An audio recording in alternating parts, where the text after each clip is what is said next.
প্রমিত বাংলা পাঠশালা চ্যানেলের প্রতিদিনের বাংলা ক্লাসে আপনাদের স্বাগত জানাচ্ছি। আমি মোহাম্মদ লুৎফর রহমান।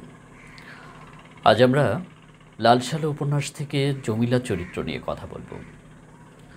লাল সালু উপন্যাসের কেন্দ্রীয় চরিত্র মজিদ, তার দ্বিতীয় স্ত্রী জমিলা। জমিলা চরিত্রটি একটু ভিন্ন ধরনের। জমিলা মজিদের বিয়ে করা দ্বিতীয় বউ, কিন্তু জমিলাকে বিয়ে করার পর থেকেই মজিদের যে কপটতা বা ভণ্ডামির যে সাম্রাজ্য তিনি তৈরি করেছিলেন সেটির এক ধরনের ছেদ পড়ে এবং সেটির মধ্যে এক ধরনের বাধাপ্রাপ্ত মজিদ কিন্তু হয়। মজিদ মূলত তার যে সাম্রাজ্য তৈরি করেছিলেন মিথ্যা এবং কপটতা বা ভণ্ডামি দিয়ে, সেই সাম্রাজ্যে এর আগেও বেশ কয়েকজন আঘাত হেনেছে।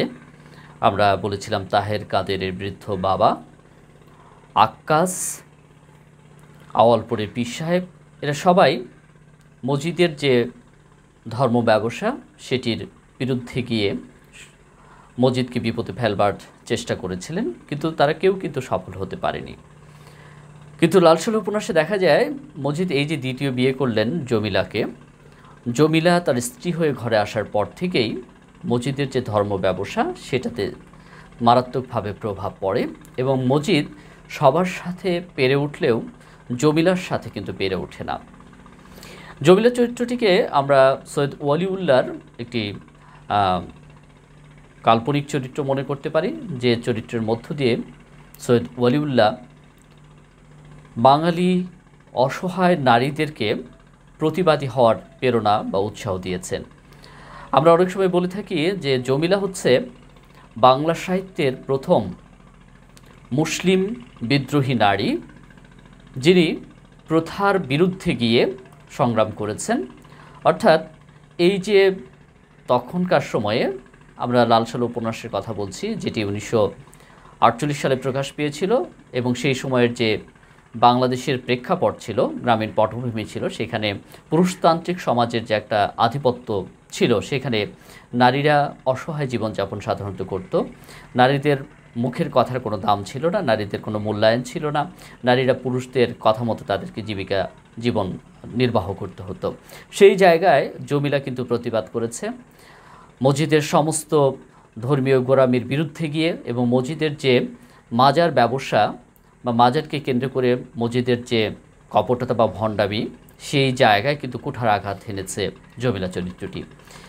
এবং জমিলাকে পরাস্ত করতে না পেরে মজিদ যখন উপন্যাসের একেবারে শেষ পর্যায়ে জমিলাকে মাজারে বেঁধে রাখে শাস্তি দেওয়ার উদ্দেশ্যে, তখনও দেখা যাচ্ছে জমিলা অচেতনভাবেই মাজারে একটি পা দিয়ে তারপরে শুয়ে থাকে। অর্থাৎ এই যে মাজারে পা দেয়া এবং এক পর্যায়ে মজিদের উপর ক্ষিপ্ত হয়ে মজিদের মুখে থুথু ফেলা বা থুথু দেয়া, এটির মাধ্যমে কিন্তু জমিলা প্রতিবাদ করেছেন, বিদ্রোহ করেছেন।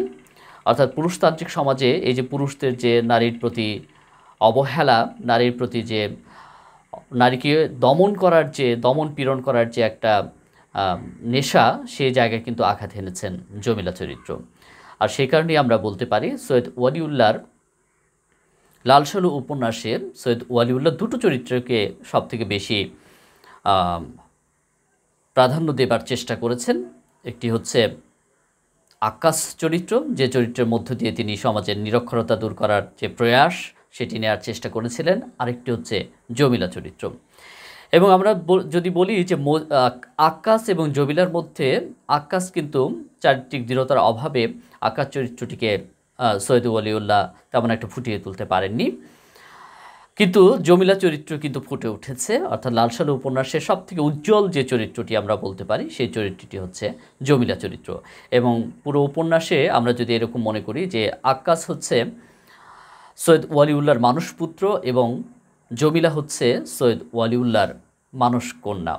যেই জমিলার মাধ্যমে লেখক সৈয়দ ওয়ালিউল্লাহ আমাদেরকে একটি মেসেজ দিতে চাইলেন যে নারীরা যদি জেগে ওঠে, নারীরা যদি তাদের বিরুদ্ধে অন্যায়ের প্রতিবাদ করতে শেখে, তাহলে সমাজ থেকে একসময় হয়তো পুরুষতান্ত্রিক সমাজের যে মনোভাব বা এই মনোভাবের ভিত্তিতে যে সমাজের মধ্যে কুসংস্কারগুলো বিরাজ করে সেগুলো দূর হবে এবং বাংলাদেশ একটি সমৃদ্ধ দেশে পরিণত হবে।